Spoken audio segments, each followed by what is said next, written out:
So much for helping my project. Could you say a couple of words about yourself? Okay, my name is Joel Talbert. I live in Detroit, Michigan. I'm trying to make money as a freelance artist, cartoonist, and I currently work at FedEx to make ends meet and such. So I guess that's it. And also, if I remember right, you talk a lot about material economy instead of like a financial economy. The resource-based economy is Resource kind of the based. opposite of that. Yeah, could you maybe tell me like a summary of what that means to you?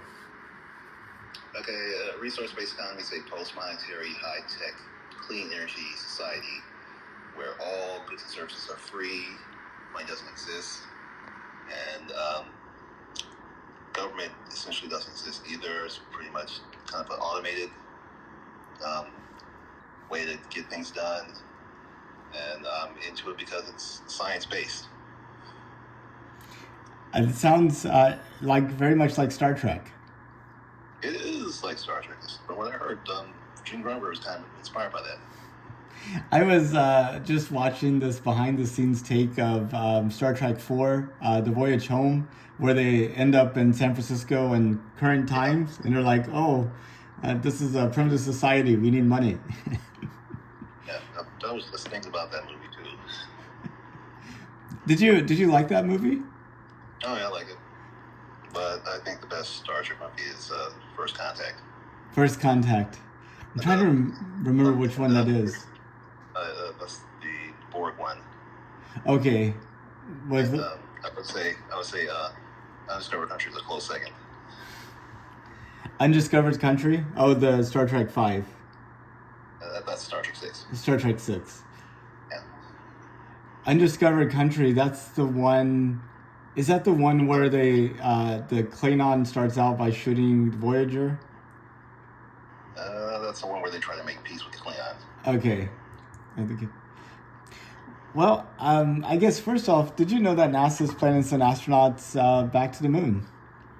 I've heard about that years ago. Would you believe most people don't know about it that I talked to? Oh, yeah, that's kind of weird because I've been hearing about it since, I don't know, 2013 or sometime like that because I hear about that all the time, at least in my circles anyway. Well, what do you think about it? I do support a return to the moon, but I kind of, no, I'm not going to say kind of, I'm definitely, let's say, questioning NASA's ability to do it with the current setup that they're working with. It definitely seems a lot more complicated than Apollo was.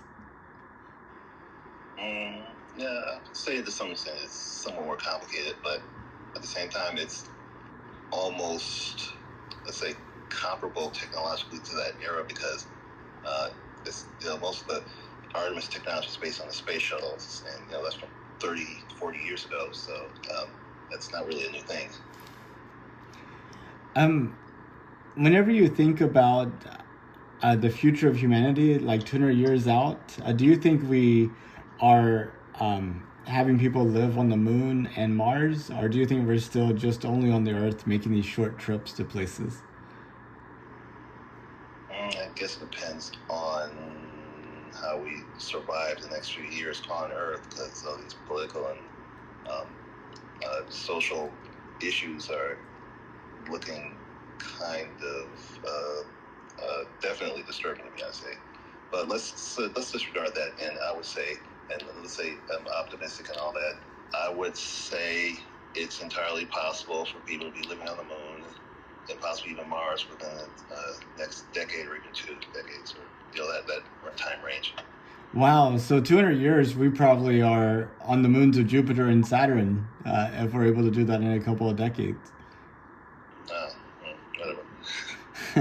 That's pretty awesome. Yeah. If you could, would you take a trip to space? That's kind of complicated. I mean, normally I'd say in a New York nanosecond, but I feel like I gotta take care of certain things on Earth first before I go into space. Oh, but what if it was just a short trip, like to orbit for a few days? I probably would do that. But immigrating to Mars, you're like maybe holding off on that part. Am I holding off on it? Oh, well, I might as well bring this up, but back in 1992, I came up with the idea of a comic strip about a group of people so fed up with Earth that they started a Mars colony. And like, not in 1992, but over a period of decades, they transport their entire organization of people or whatever over to Mars because they can't stand living on Earth. And I call it Goodbye to You. Good. So, yeah, because that was kind of based on true events. Because I felt like going to Mars back in 1992, and I still feel like going there now.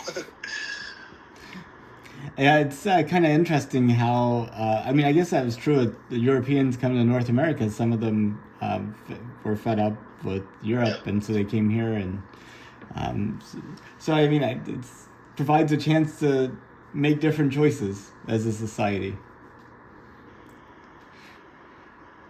Well, that's pretty much all the questions I had. Did you have any questions for me or anything you think somebody looking at this video 200 years in the future might like to know?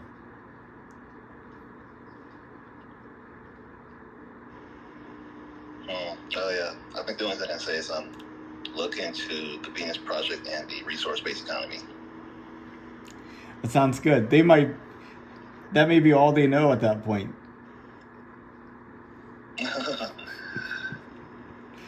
Well, thank you so much. I really appreciate getting to talk to you and having you participate in my project. Yeah, I kind of appreciate this too. Well, you have a good rest of your evening and look forward to staying in touch. Okay, thanks a lot. Bye-bye. All right, see you.